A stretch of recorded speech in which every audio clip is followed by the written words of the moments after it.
Well,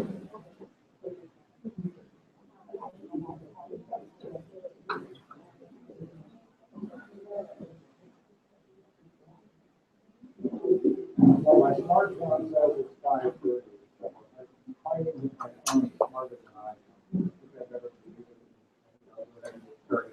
For those of you who haven't met me, I'm Shaneyfelt. I'm a gastroenterologist and myself group.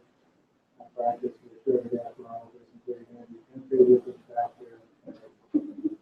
Give me a quick tweet as to whether I'm doing my job or not.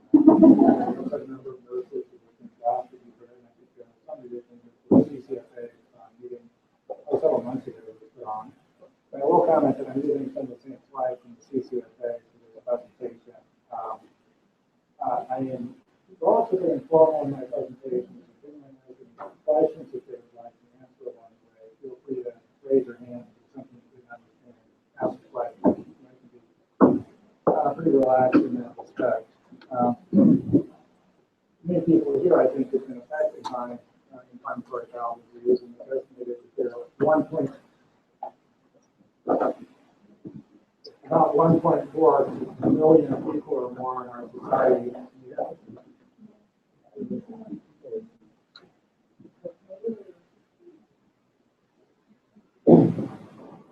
Testing 1, 2, 3. How about now?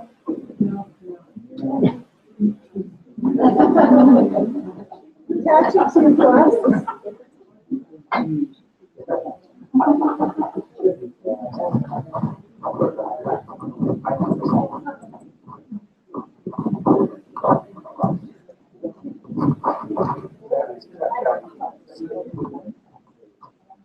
I feel like I'm going to my phone.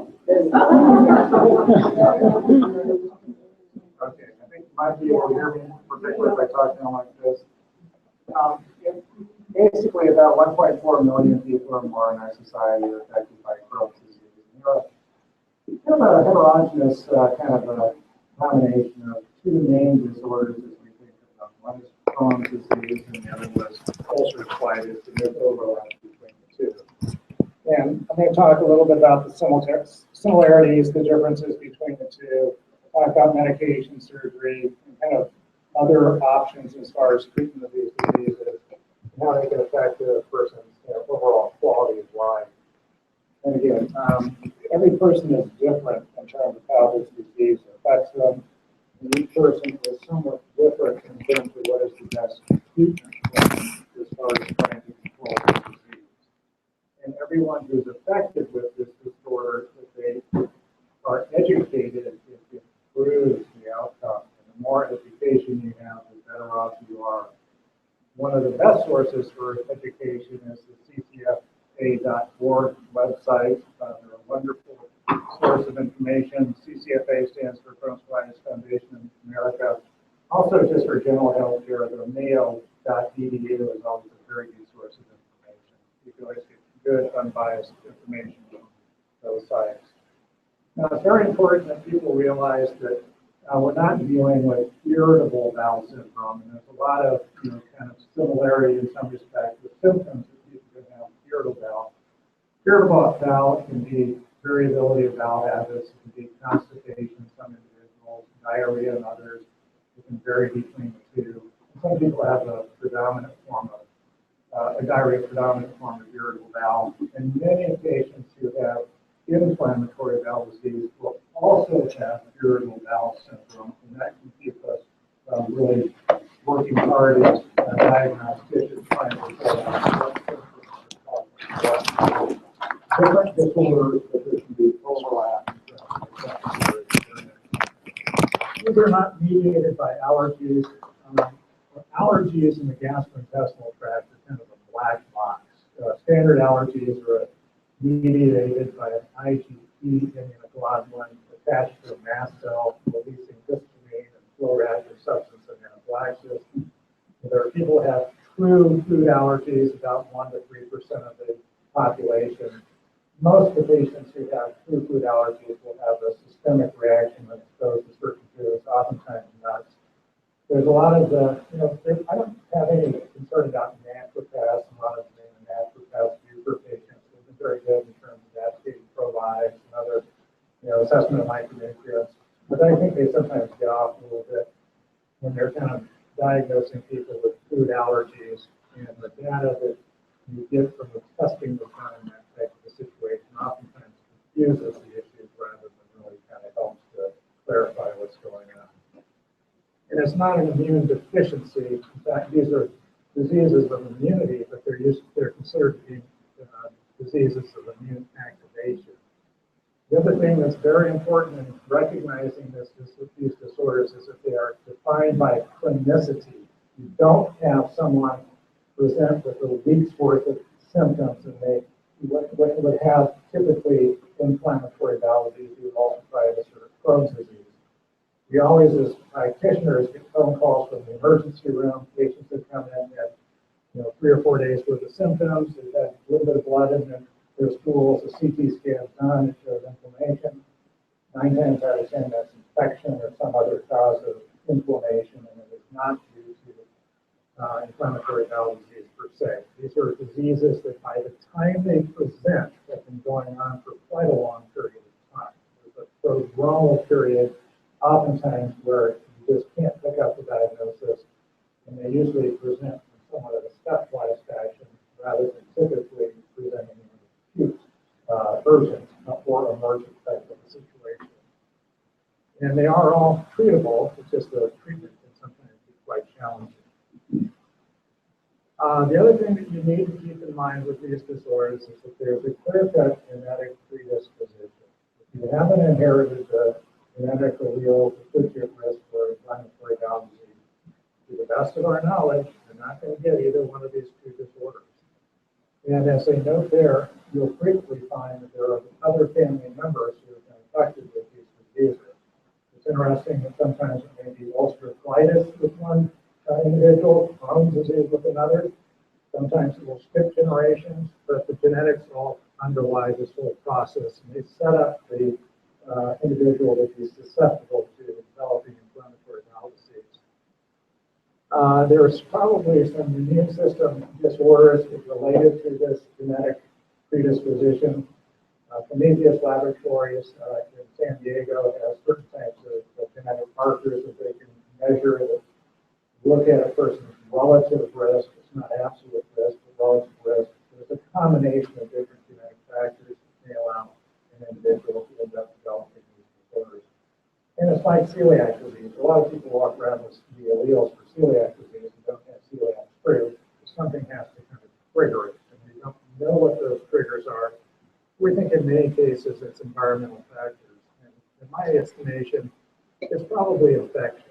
Probably a viral infection or some type of bacterial infection. For most individuals, would just kind of be gone within weeks period of time. Most forms of infectious diarrhea resolve within 7 to maximum 14 days.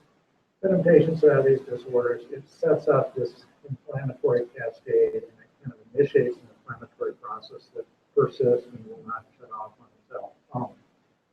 Antibiotics are also a very interesting thing. I think we're starting to recognize several things in our society. If people see me in my office, I tell them I'm an antibiotic doctor. I think we're starting to recognize that these were wonderful drugs when they first became available, and they still are, but they've been vastly overused within our society. And when you end up treating people with antibiotics, you end up changing their bacterial flora within the large intestine. And we're only starting, in fact, at this last CCFA meeting, we had microbiologists stand up and started to talk about the genetic diversity of the microbiome, which is really a hot area and a very important area as far as these diseases and disorders are concerned. And now with DNA probing, they're showing that there's this phenomenal genetic variability, even within classifications. E. coli is not one single organism. You can have multiple different organisms. There's subtypes of these organisms.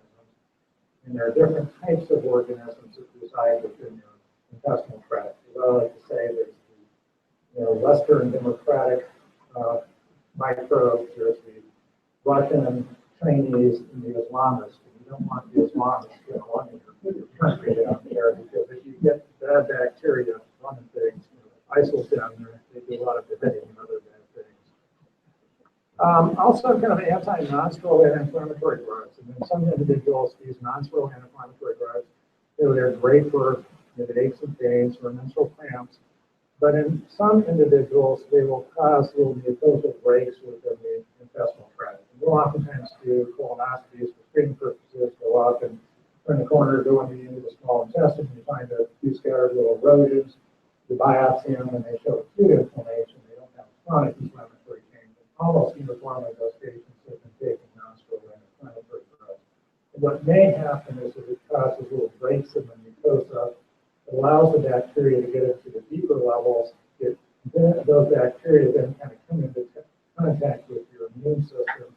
And you can think of your immune system as being like police officers. You have the type of cells that are that control our intestinal tract. They're essentially lymphocytes, T lymphocytes, and they're helper and suppressor T lymphocytes. And if you have activation of your lymphocytes, that kind of acts to stimulate inflammation, and it recruits other inflammatory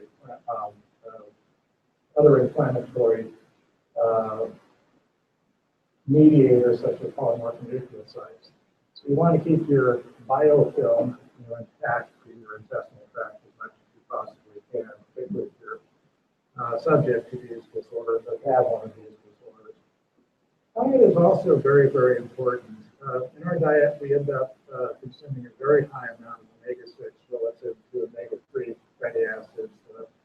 Probably the standard Western diet is about a 6-to-1 ratio, and a healthier relationship would be a 3-to-1. And omega-6s come from things like corn and beef, coming from the Midwest. And your fish, salmon are going to be more omega-6s. It's a spectrum. We need both. But we have way too much omega-6 in our diet. Omega-6s are more of a pro-inflammatory fat, and have a tendency to probably help support and allow these diseases to manifest themselves. And in many individuals, when they modify their diet and they change the ratio of omega-6s to 3s, it makes a huge difference. Smoking is a mixed bag. As far as smoking is concerned, smoking will decrease your risk of Parkinson's disease, and it will actually help decrease your risk of ulcerative colitis. It increases your risk of developing Crohn's disease and making it harder to treat Crohn's disease. So that's kind of unusual aspects in that respect. And then stress, is kind of a catch-all, but it's clear that when people are under significant stress, and there are very few people in this time that we live in that aren't under stress. For those of us who don't manage stress well, or under chronic stress, have high levels of circulating cortisol, it can also be a factor in affecting the immune system and also helping to support inflammatory processes. So you need to take an alpha-immune approach to life. Again, they're all interrelated as well. The difference between the two disorders is Crohn's disease, patchy, full thickness inflammation. And the patchiness is that there are stiff areas. It can affect anywhere from the mouth to the anal opening. It doesn't seem to affect the esophagus very often, and the stomach relatively infrequently. It's probably you get into the small intestine and colon, but you can get it pretty much everywhere, including oral ulcerations. People with recurrent crops of canker sores oftentimes have Crohn's disease, which is a manifestation of Crohn's disease. Then the issue with Crohn's is that it's a deep inflammatory change. It will cause damage into the deeper levels. That is often reflected in a blood test that we do called CRP, cold reactive protein. Patients who have Crohn's disease and have active disease, they will have an elevated CRP because CRP goes up with fat inflammation. And if you have deeper levels of fat, or deeper levels of inflammation, and the deep fat inflammation within your abdominal cavity, your mesenteric tract gets inflamed, and your CRP level goes up dramatically. So it's one of the things, one of the markers I use to help follow patients who have Crohn's disease. It's not fail-safe, but it's an indicator of deeper levels of inflammation. And a typical patient with ulcerative colitis has more of a superficial inflammatory change. Usually has very minimal to insignificantly elevated CRP levels. They have a very severe flare. And it usually starts somewhere in the rectum and goes up a variable distance in the intestine. If it's limited just to the rectum, we call that ulcerative proctitis. Ulcerative proctitis can be a real problem to treat but it doesn't ever become malignant to the best of our knowledge. And it's more of a nuisance. And many patients have ulcerative colitis still in remission for many years. And it's somewhat of a different ballgame than ulcerative colitis itself, but there is some overlap between the two. Also, ulcerative colitis may be limited to the left side of the colon, and that can still be a very challenging disease to end up treating. Some patients have left-sided disease and just very refractory therapy. Anytime it goes up against the first bin, we call that pancolitis. When it gets into the right side of the colon, that's when it's going up and going across to the right. And that is more of a kind of a extensive disease itself. All of these diseases can have extraintestinal manifestations, and basically you activate your immune system. Frequently, you'll have patients who have arthritis. The pattern of arthritis can be different. It can be inflammation of sacroiliac joints. It can be inflammation in the back. There's actually ankylosing spondylitis that can occur in association with these disorders. There's a symmetric peripheral arthritis that acts a lot like rheumatoid arthritis, but is typically seronegative. Oftentimes, some of them reflect the underlying disease activity. Other of them have their own kind of mind as well. You get ulceration, pyoderma gangrenosum, and you get all sorts of different disorders, and you have to keep your mind open to these, usually immune complex mediated disorders that can end up occurring. Indeterminate colitis is 10 to 15% of the time, where you can't really tell between the two. And that's not an infrequent occurrence, because sometimes when these guys, when people initially present, this looks like deep inflammation. Nothing by itself is totally diagnostic. That's the other thing. Is you have to realize that biopsies are not by themselves diagnostic of these disorders. If you see significant granulomas, which is unusual, that's a specific type of change of cells in the microscope. That certainly implies it's Crohn's disease. But you can have overlap, and what the pathologist usually tells us on the biopsies is chronic active inflammation consistent with inflammatory bowel disease.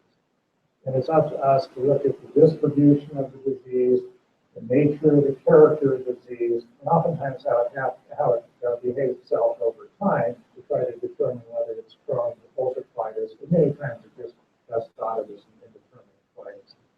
There are serologic markers that can be used that are of some potential help if you don't know what's going on. I mentioned this Prometheus lab. They have a whole host of different parameters that they look at. It's plugged into a computer. It's all supposed to be hush-hush. It's kind of like no one knows exactly what the algorithm is. And it kind of spews out whether or not this patient is more likely to have Crohn's or ulcerative colitis. Expensive, at times can be helpful, but it has limitations of not diagnostic by itself. Oftentimes with ulcerative colitis, you see a specific test called a PA-50 positive. And with the Crohn's disease, you'll see this other antibodies towards a microbial organism. So that's not a microbe, it's actually causing the problem itself. Again, comprehensive management is comprehensive. There are lots of different issues involved with this disease. We kind of focus it on controlling symptoms and trying to get a person in remission. That's the goal of disease management is to get into remission, and that means there's no clinical evidence of these disorders. And you want to maintain a person in remission for as long as you possibly can. And there's data that shows the longer a person stays in remission, the more likely you're going to keep in remission. So we kind of push hard to try to get the inflammatory changes under control, keep them under control. And particularly with Crohn's disease, if you wait it out long enough, there seems to be kind of this natural history where it kind of burns itself out in enough years. That's not always the case. But you kind of go from this acute inflammatory process to later on a more fibrotic friction process and then kind of burn out Crohn's. For ulcerative colitis, it seems to have kind of more of a constant memory. Both disorders do have a tendency to be less aggressive if you can get them under control, keep them under control for a few minutes at a time. Again, the issue is the disease prevention, and I think to a large extent, people are getting a little smarter in our world. We're starting to question kind of what we're eating, questioning how we're leading our lives. And we didn't see these diseases and disorders before industrialization. When we ended up basically changing the way we work, working inside, changing what we eat, that's when these disorders became manifest. There are other disorders prior to that time, but you see this happening in all the emerging economies. But as the wealth goes up and the people adopt more of a Western lifestyle, these disorders become increasingly more prevalent within societies. And again, at some point, we'll probably have a means of trying to determine an individual's risk for developing these disorders, but we're not there at this point. It's just a more trying to diagnose it correctly, and initiate therapy to prevent complications in those lives. Treatment strategies are kind of key and critical. Historically, it's all been bottom up, and that is using relatively inexpensive drugs,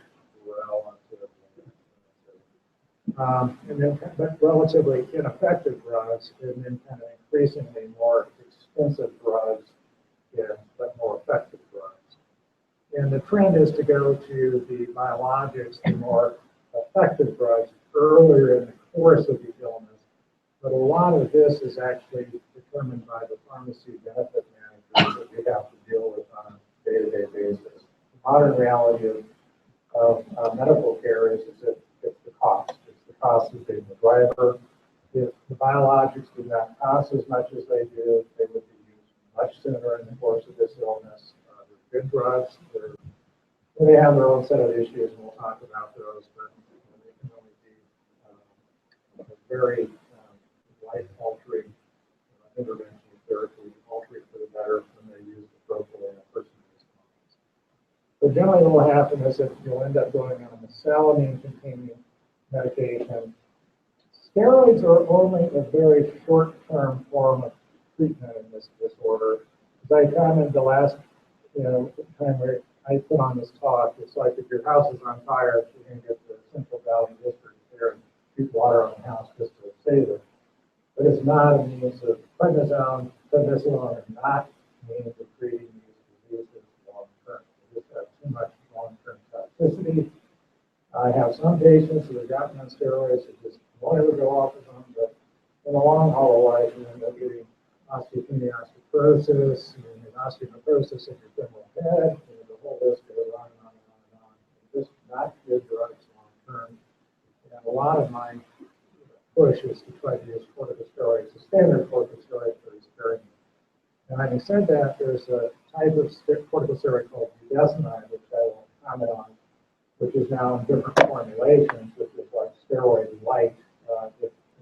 99% of people is well tolerated. It is rapidly metabolized by the liver. There's very little systemic effects of use of budesonide. And probably can be used long term, although it seems to sometimes lose its effectiveness after 8 or 9 months of therapy, at least with Crohn's disease and the terminal end.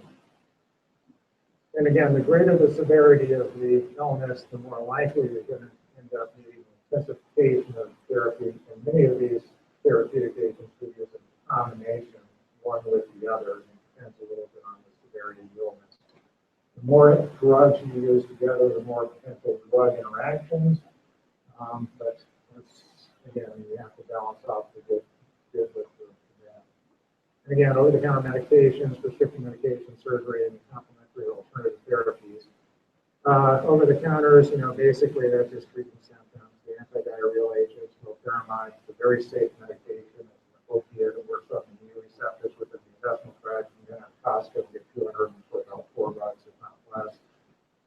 It's a godsend for people who have chronic diarrhea. They just treat the inflammatory response, and it doesn't cross the blood-brain barriers. You don't end up getting central nervous system side effects. There's not a lot of tachyphylaxis or loss of effectiveness with the use. Laxatives, really not a whole lot of use. Pain relievers, again, the non-steroidal inflammatory drugs can cause inflammation. Be very careful with their use. Because a lot of patients take Advil, Nurofen, and I try to talk them out of it for pain. Acetaminophen is actually a fairly safe anti-inflammatory, analgesic. It's not an anti-inflammatory. It's got a bad rap because of the issues of liver damage. But if you take 2 grams of acetaminophen, unless you're drinking heavily, you're never going to get a hepatitis or acetaminophen. You're better off if you have these diseases, at least to a certain point. The You see a lot of patients say that they get on opiates. Opiates, in my estimation, get an anti-opiate doctor and get kicked out of the profession before too long. They just cause their own set of problems in the long haul. Constipation, pregnancy. It does strange mental things to people on opiates. They're not good drugs and they should be avoided. They're abused and overused within our society.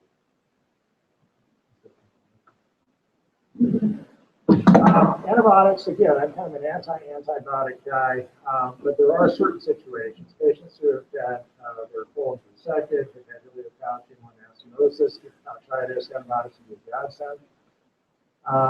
But they do have their own set of issues and problems. If the patient has a perforation with an abscess, certainly need to be treated. Those are the patients with severe Crohn's disease. I had a patient just recently hospitalized. His bandemia was over 50%, a little bit of fever, had ulcerative colitis. Yeah, he wants some antibiotics that would suggest it's helpful. Long term, they're not really effective. They're not really good for us. One exception being if you have Crohn's disease and obstructions and bacterial overgrowth, it can be helpful to sometimes fill off that pretty small intestine and improve symptoms. But that's a little challenging at times.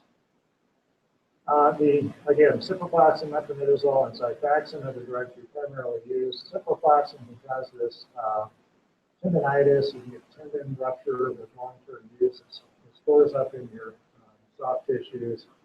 It can also cause this quinolone toxicity syndrome, which is really kind of a funky thing. It's not a good thing when it happens, but it's kind of almost like an autoimmune disorder in and of its own right. And you have to respect ciprofloxacin and quinolone. They're also overused within our society and should be used very cautiously.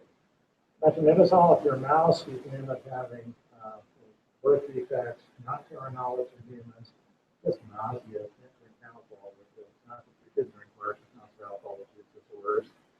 And xifaxan is a wonderful drug. It kills all the bad bacteria, leaves the lactobacillus and bifidobacter species standing. It's not absorbed into the body, but it's a branded drug and it's horribly expensive. And the only FDA approved use is for prevalent diarrhea with a 3-day course of therapy. And it's a great drug for many patients, but the cost of the drug is the biggest problem as far as xifaxan. It's my pick of the litter as far as antibiotics are concerned. Any day of the week, issues other than deeper infection. Immunosalicylates, again, these are most effective in treating ulcerative colitis. We use them more to keep people in remission. They sometimes will help with mild to the very most moderate ulcerative colitis to set things down, push it hard enough. They can sometimes cause colitis themselves, but generally have relatively few side effects. On occasion, you get side effects with anything. This is not this one you have to be careful with, but it's 98% of people not going to have a problem whatsoever. Cost of these medications is the biggest concern. You have to look at your pharmacy benefit manager and determine what they're going to allow you to end up using or not. They're all reasonably comparable. I have been using a lot of valsalazide because it was Colazol became generic. At first it was cheap.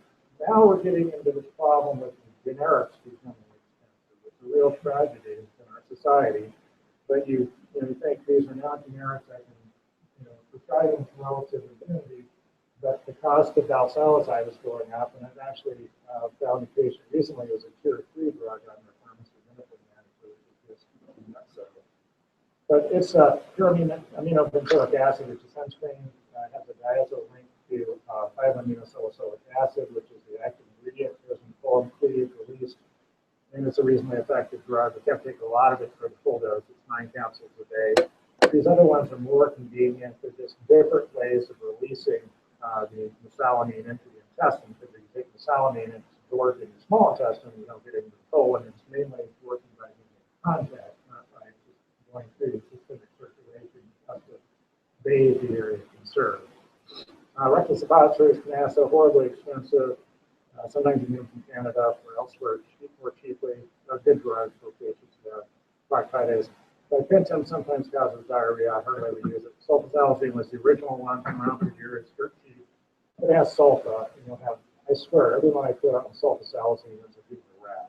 I think 15 to 20% of people get rash. Just like you select out the patients who are going to get rashes and end up getting a prescription for sulfasalazine. my clinical experience. But for patients who are on it, it's a good drug. It's very inexpensive, and it's a good one to help maintain remission. Steroids, again, inducing remission, and that's just putting the fire out. Risk are minimalist, and it can really cause neurologic changes, insomnia, kind of fragility of the skin, diabetes, weight gain, osteoporosis, osteopenia, and if they're given in young individuals, issues with lack of growth. And then it's very hard to wean people off because you're suppressing your adrenal gland, and your adrenal gland has a hard time getting back up. It's like bringing manufacturing back to this country once you've offshored it from Mexico and China. It comes back, but it takes a long time for it to really come back and function normally. It takes 9 months, 6 months, 9 months after you get on steroids before you really get back to normal with your adrenal axis. Again, budesonide is kind of a very interesting drug. Entocort was the one that came out first for mild to moderate distal small bowel Crohn's disease. Again, losing effectiveness after about 9 months of use, but great because you don't get a lot of systemic side effects. There is now Uceris, it's UCERIS, which is for left-sided ulcerative colitis. Great drug. It doesn't work for everyone, but it's a very, very good drug for patients who have left-sided colitis. The problem is cost, and you have to kind of jump through the hoops and the hurdles and end up getting it approved by your pharmacy benefit manager. And it, again, seems to have very, very little systemic effect. There's now a budesonide foam that is available that's been approved by the FDA, but it's also very expensive and it's very effective in bronchitis. Those drugs you can use long-term and don't worry about adrenal suppression. The prednisone, methylprednisolone, hydrocortisone, all of those can cause problems. The colocordinemas, cortisone, cordinomas are reasonably safe, but you do absorb steroids from your cortisone enemas. So you have to be aware of that. There is some systemic effect from those. The immunomodulators, very briefly, these are used, they take months to start to work. These are the ones I sit down and say, well, this drug can cause pancreatitis, so you might be in the emergency room with bad pain. This can cause leukopenia, you can get infections. This can cause anemia. This can cause inflammation in your liver. Usually goes away when you stop the medication. Everyone kind of looks at me funny, saying, I don't want to take those. And then the other thing is you're going to end up having to have your blood tested at least every 2 or 3 months, if not 4 months, to get a long term to make sure that you don't develop leukopenia or anemia. Having said that, these modify the T lymphocytes, which kind of help to drive inflammation. So it kind of decreases the cells that drive the inflammatory process and get things back in balance. And they can be very, very helpful. And I've got a number of patients who have gone on these drugs, and they kind of, over time, no one wants to take a lot of them, and they kind of cut down the dose, and they seem to do well. As long as they're doing well, I usually don't bother them. You go to the Mayo Clinic, and they're going to put you on very high doses of these drugs, oftentimes a little bit higher than we as community gastroenterologists would end up doing. I put people on high doses depending on their kind of the disease process, but they work, and they do help people tremendously in a reasonably safe way of treating these disorders.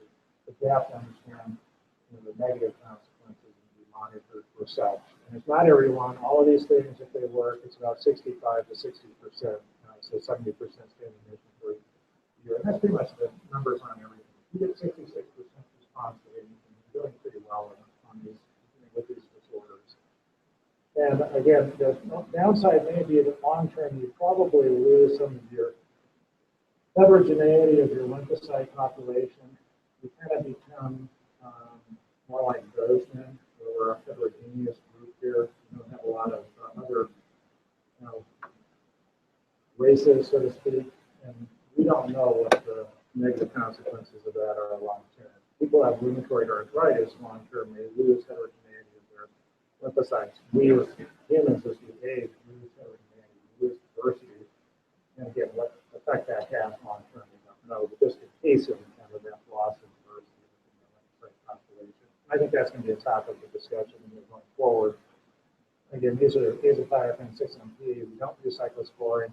Methotrexate is used a lot in Canada. It's a reasonably effective drug. It doesn't use as much here, and it can cause fetal anomalies, so it's just not used. And tacrolimus, I just don't use that at all. There's really no use for tacrolimus anymore.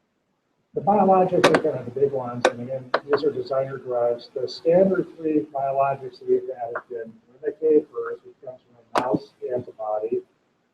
There's basically Humira and Myra. It's a humanized immunoglobulin, and then there's Cimzia. And the Cimzia is actually a polyethylene glycol matrix with the active point. The immunoglobulin molecule are shaped like a Y with the active points up here. They recognize area of abnormality. These are designed to hunt out and find tumor necrosis factors, alpha cells within the body. TNF alpha cells, the best way I can kind of explain those are like having an amplifier on your stereo system, and it's cranking up the volume. They amplify the inflammatory effect within the body. So you knock out these TNF websites, they produce, not websites, but TNF, you knock out the TNF, and it will come back over time, but it takes a little while for it to come out, or come back. So basically, these are designed to seek out the TNF, which are at high levels, and particularly patients who have Crohn's disease, and to some extent with ulcerative colitis. They're very effective in Crohn's, not as effective in ulcerative colitis. The Remicade requires infusions. Humira and Cimzia can given as shots. You have to get your levels up and keep them up. And the problem you run into is patients that be on these drugs are doing great, they stop, their anti-TNF levels drop, and then it's hard to get back up to good therapeutic levels of anti-TNF. I tell people, if they go on one of these drugs, it's basically like losing marriage. Some of you have heard this from me already. There's a long-term relationship, and there's no party unless there's some real reason for disagreement, or just like a marriage, the real reason why you want to end up ending the relationship. We have this.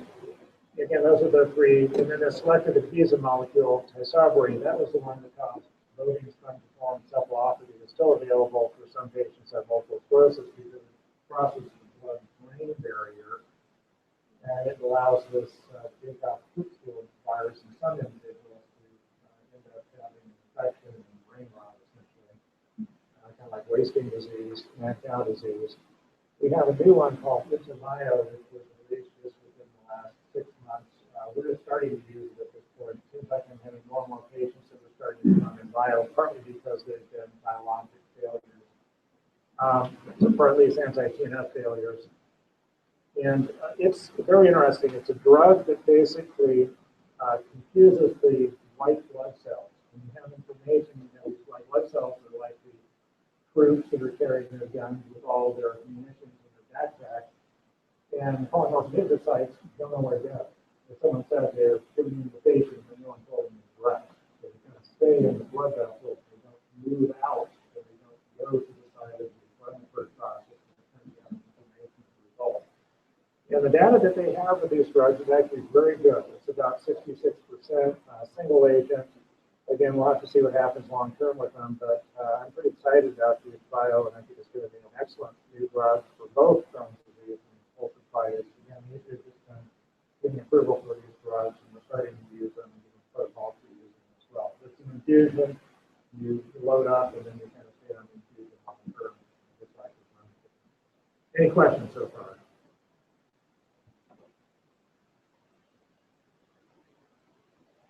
Again, these anti-TNFs do increase risk of certain malignancies, particularly your lymph disorders. As we like to say, it's about 2 people out of 10,000 may have non-Hodgkin's lymphoma, and with treatment, maybe goes up to 4 to 9. So you double the risk, but if you look at your overall relative risk, it's not that great, all things considered. Hepatic splenic T-cell lymphoma is a thing that occurs primarily in teenagers, seems to be teenage boys. It's a untreatable lymphoma, and it's very, very tragic if and when that occurs, because that individual will die from hepatic splenic T-cell lymphoma as it stands at this point. And then you have to be very careful with tuberculosis with the anti-TNFs and also the immunomodulators per se. I don't think it's going to be as much of a problem with antibiotics. And then sepsis is the other issue. There's an increased risk of infection, then you can, I tell people who are on these drugs, if they get an infection, they're going to, if they need to go on antibiotics, they need to be on it for a longer period of time, maybe on a little bit higher dose, it's just harder to treat the infection. But my experience is these people who get ill with these disorders, you get them on therapy, you get them in equilibrium, and they're healthier, and they have less infections overall, rather than more infections. But it can be an issue. You have to be aware of that as a concern. And again, again, you have to be very careful with pregnant people in terms of particularly methotrexate, and children are kind of a special case, but they've always been a special case.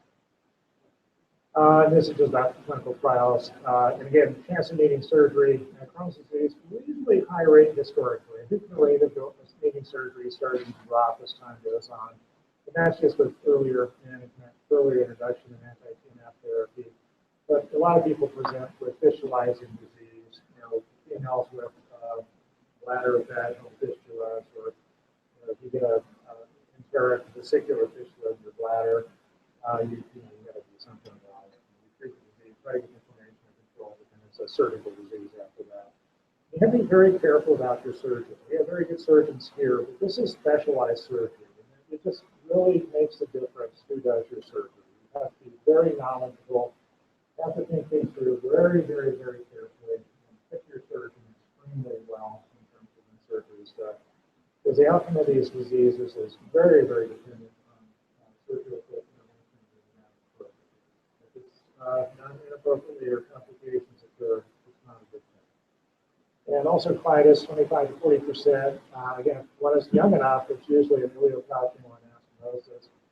Those are where the ileum, the end of the small intestine, we form a pouch is formed, typically called the J pouch, hooked to the anal opening to the control of stool output. But it has its own kind of issue.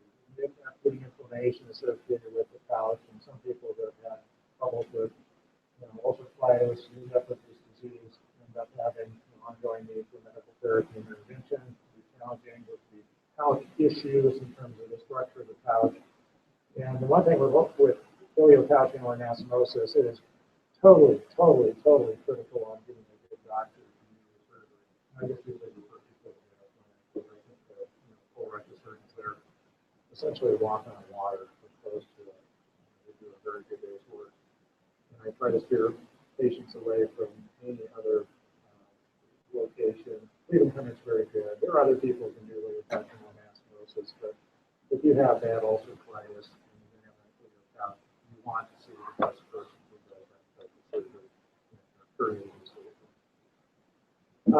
Again, primary goals of surgery: alleviate complications, alleviate symptoms, keep best possible quality of life, and conservation of bowel. And that is when you have Crohn's disease. A lot of it is Crohn's will preferentially hit the end of the small intestine, the ileum. So a lot of people have ileal disease.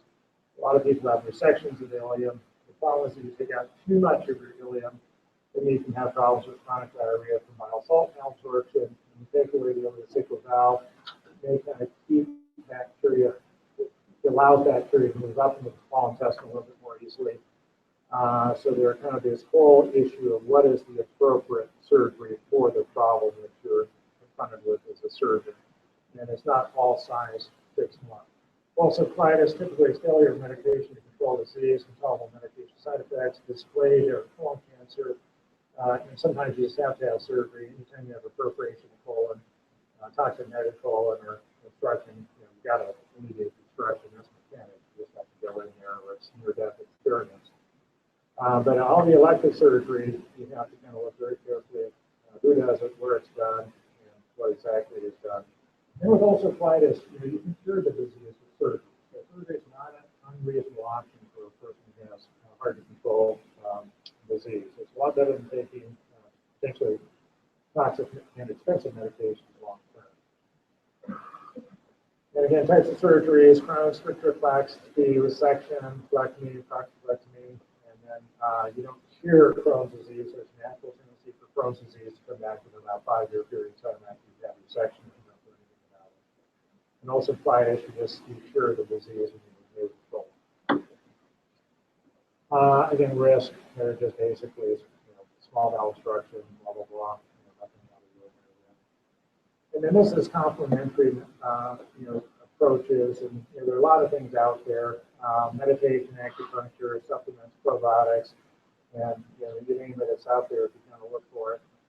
I'm a big believer in probiotics. I think a lot of this disease is basically generated by bacterial dysbiosis, and I think it's generated by bacterial dysbiosis and kind of breakdown of the biofilm and then that genetic predisposition that causes it to occur, and that process is supported by kind of poor dietary habits in Western societies. And I think you can do a lot with kind of changing your diet, and I think you can do a lot with probiotics. But as I say, I can't tell you what's the best probiotic. It's like the Wild West out there because there are a lot of different people touting their product. I do know that you can go to Costco and behind the you have to be a Costco member, but they do have DSL number 3 available. You can get it on the internet as well. The DSL 3 has within the hundreds of thousands of bacteria, a good mixture. It's came out of Italy, it's been used in pouchitis, it's been at least studied, and it seems to be a reasonably good option. Because when you're talking 10 trillion bacteria, you're putting 1 or 2 billion probiotics in there, you're not getting a whole lot of anything. And when you start getting up to 100,000, 50,000, then you're talking real bacteria. I kind of liken it to the national debt. 2 to 3 billion years in the national debt. It does depend, and these are basically lactobacillus and bifidobacter species. So they're healthier type of bacteria. Those are the ones that you want to predominate and have control in your intestinal tract. These do not establish themselves permanently, but they seem to kind of go through. It's kind of like troop speed stationed in Afghanistan or somewhere else. They're kind of there to kind of act as peacekeepers and hopefully allow kind of civil order to get in balance over time.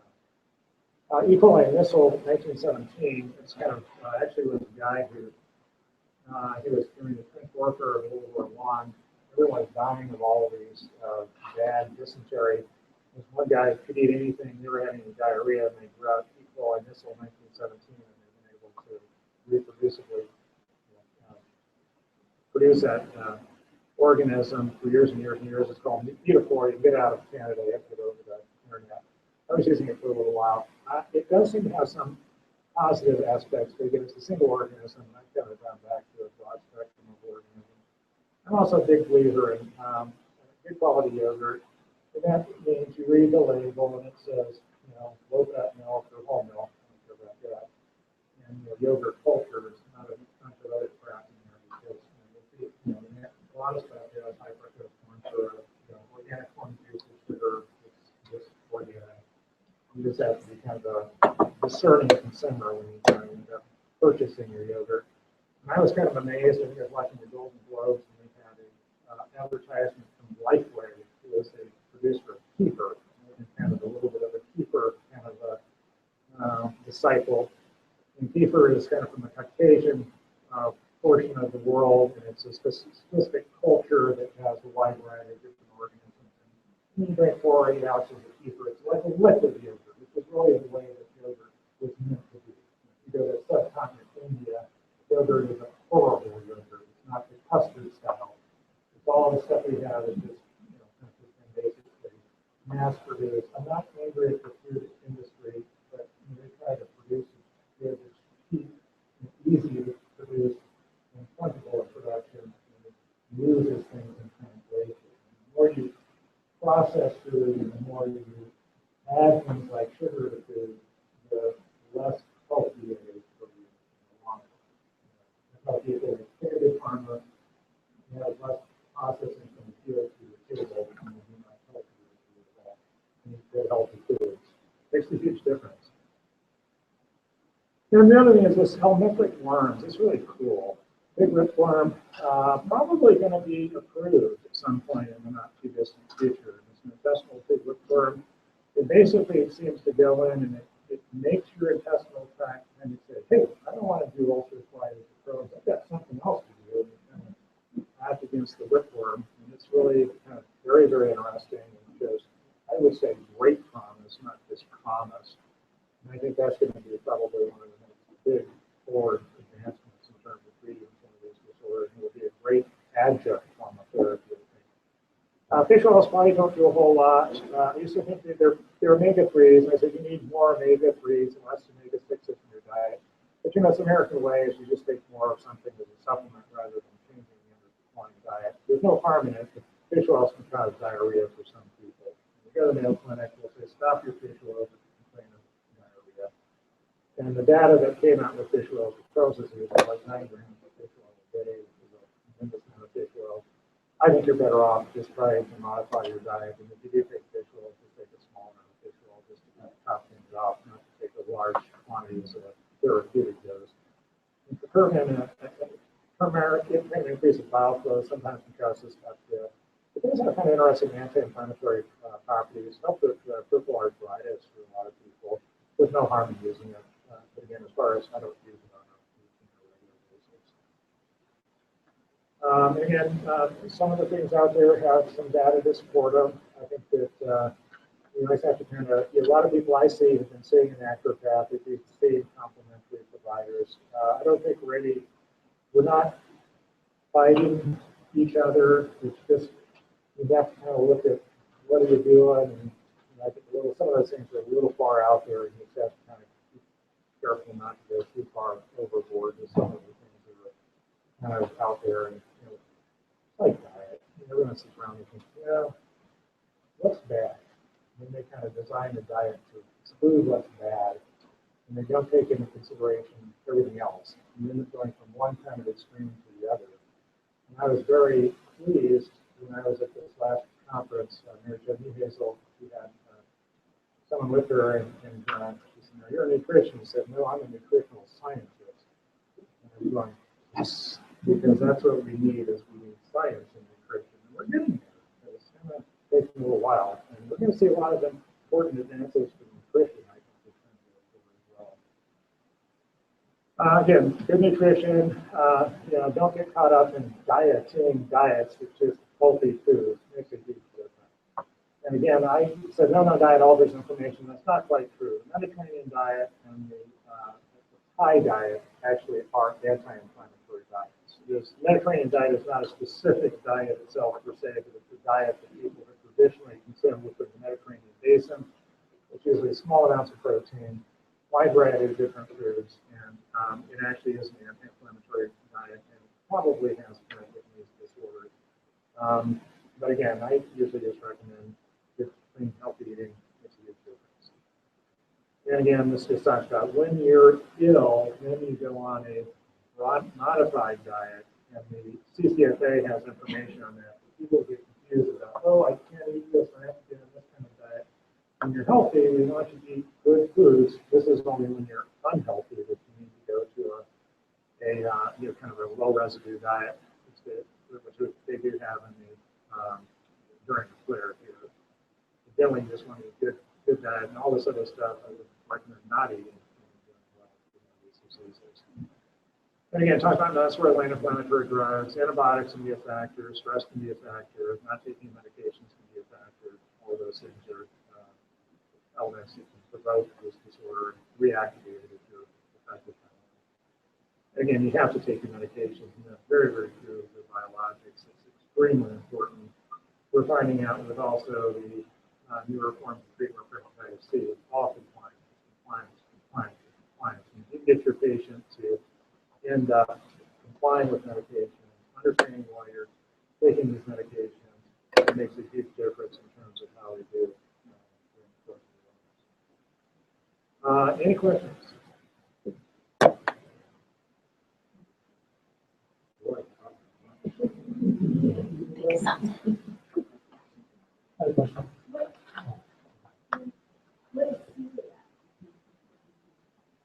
Celiac is basically where gluten, a constituent of wheat, it helps to cook wheat in grain. It gives the stickiness to wheat products, and it helps allow bread to rise. It's gliadin, gluten, it's a specific glycoprotein, and when it comes into contact with the duodenum, which is just outside the stomach, it causes immune activation. And again, it's an immune-mediated inflammatory disorder, and you get damage to the surface of the upper digestive system, the small bowel. It is a disorder that if you stop consumption of gluten, all of that goes we have good blood tests which will show antibody formation. If you, for 90-95% of people who have celiac disease, they'll have what's called positive CTP, or 50% eliminated. The gold standard has been and still is going to take moving biopsies and trying to put changes when a person is consuming gluten in their diet.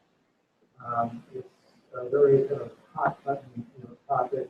It's 1 in 120 people who have celiac disease. We used to think when I was in training, I used to work at Cyrus at the University of Washington. He was one of the, you have this moving tube, you have to feed it down in some small bowel, and you suck out the piece of small bleeding, and you have to put it on mesh, and you cut it a certain way, and then you look at it and say, yes, it's celiac disease or not. We don't do that type of stuff. We just go down to the news, take it to 5, often do 6 biopsies from the duodenum, and pathologist knows what to look for.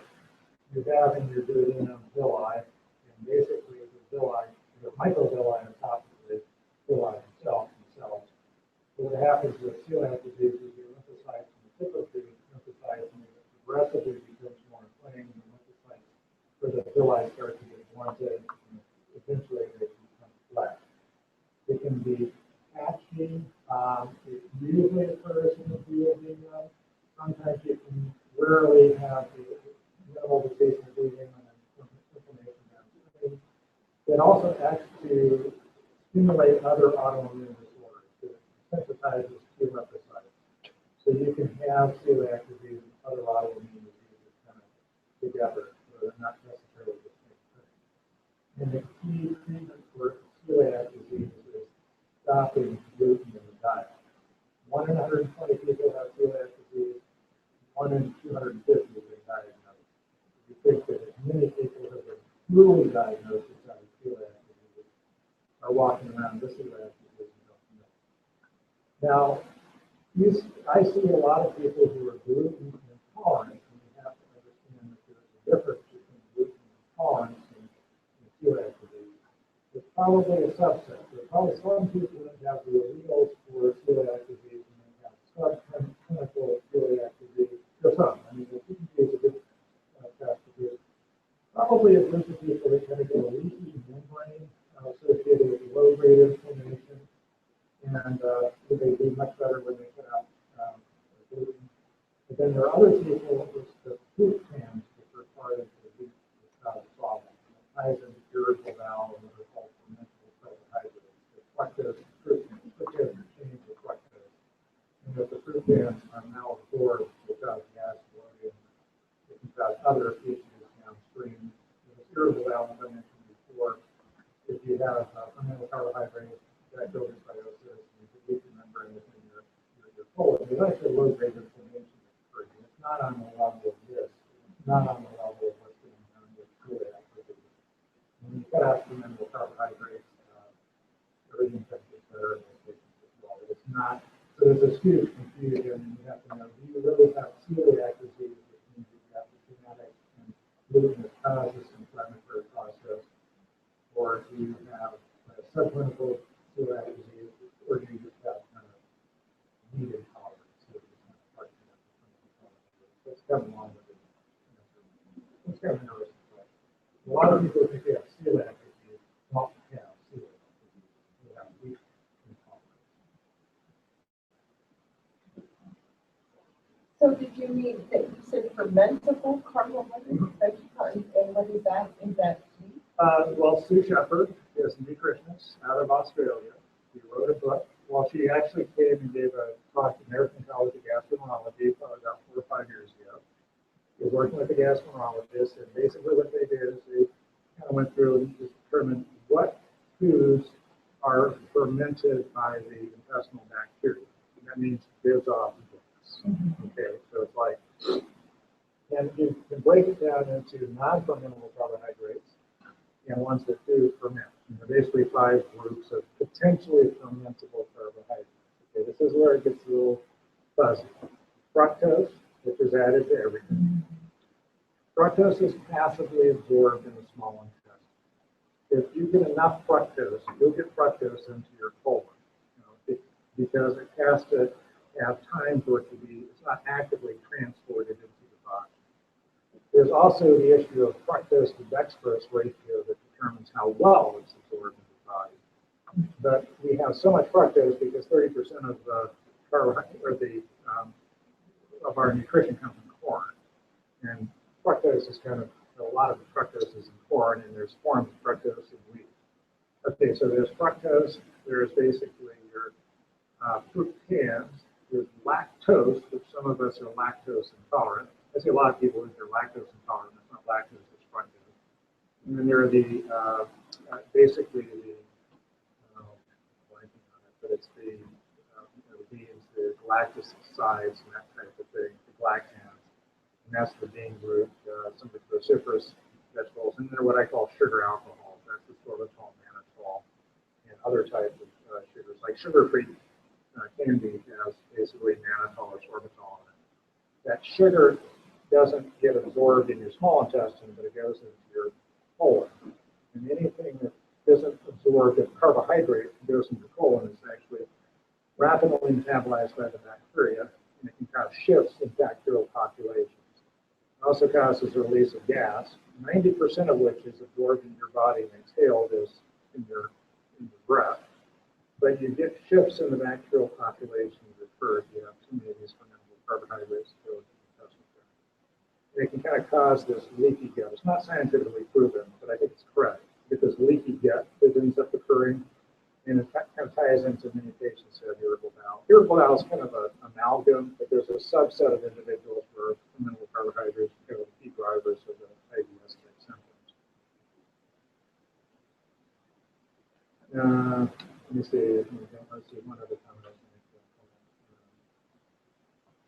Yeah, again, it's not, and you don't want to necessarily avoid all fermentable carbohydrates. They're not bad. Now, Sue Shepard wrote two books. There are two books out there. One just talks about kind of the concept of fermentable carbohydrates. It's really kind of a fascinating book to read because it talks about microbial flora, the effects of nutrition, and how it's handled through the intestinal tract. Then there's what's called a low FODMAP diet, and that's the fructose, oligosaccharides, disaccharides diet, and that's very, very challenging. And people get all hung up about it, particularly if they have somewhat of an obsessive or compulsive nature, because all of a sudden you can't eat anything because almost everything has fermentable carbohydrates in it. That's one of the traps you get into with these diets, but it can be a very helpful aid for certain people who have irritable bowel. I tell people it's kind of a template, it's a rough guide. Don't get too carried away with it. Because, we're all going to get some fermented carbohydrates in the intestinal tract, but too many of them can cause problems. You mentioned weight. Yeah, they are. That's a galactin group. But if you look at, I think that's kind of a different group, all things considered from my perspective. When you look at in the Renaissance, the Florentians were called bean eaters. But they actually were able to produce beans, lentils, and we had some good years back there around the time of kind of when everything started happening. And it probably had to do with increasing protein in their diet related to the beans. And, it's not all bad. Don't misunderstand what I mean. So it's all part of the diet. You just have to kind of try to sort out what's kind of causing problems for you relative to the other person, and it's a voyage of discovery. I used to think I was lactose intolerance until I figured out that no, it's not you then. Other things of that nature, protein. I found that out for myself, but it took me a long time to figure that one out. I'm a gastroenterologist.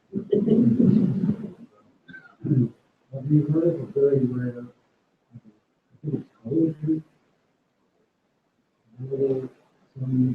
Yeah.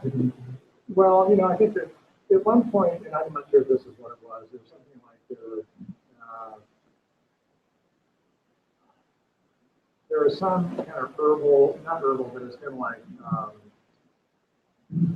milk or whatever. I'm not into it. Let's put it that way. It never made a whole lot of sense to me. There are some people who feel like they have effects on the immune system and this or that, but I don't particularly buy into it.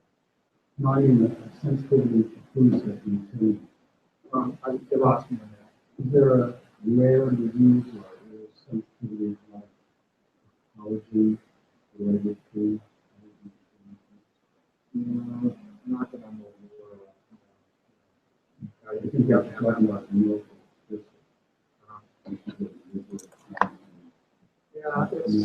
Silmarin, which is an antioxidant, we used to use it for FC, with normalized liver function tests to help to improve liver function tests in patients who have chronic FC. It's totally harmless. It used to be when we treated people with interferon and ribavirin, we'd say, well, and it failed. We say milk thistle might be a reasonable option. At least made the numbers look better, so we never really documented that it made a difference in terms of long-term outcome. But it's an antioxidant and it's harmless. What's your opinion of aspirin instead of ibuprofen? How does it rate? I don't think aspirin causes breaks in the colon. I think it causes injury to the stomach. I think it doesn't really cause problems with the lower intestine. That's my read.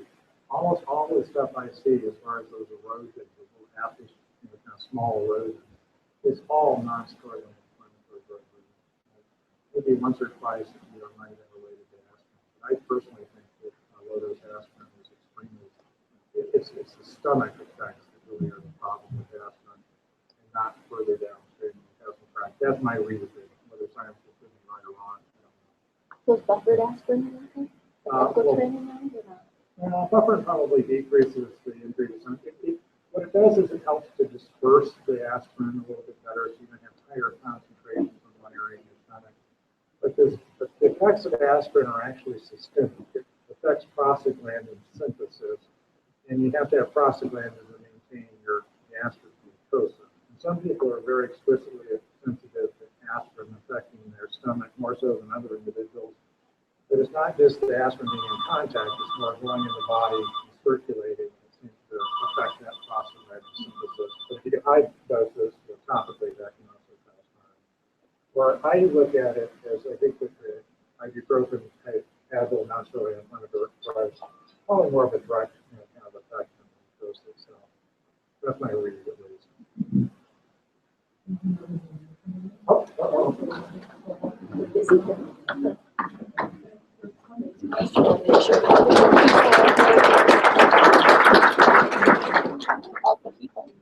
my God.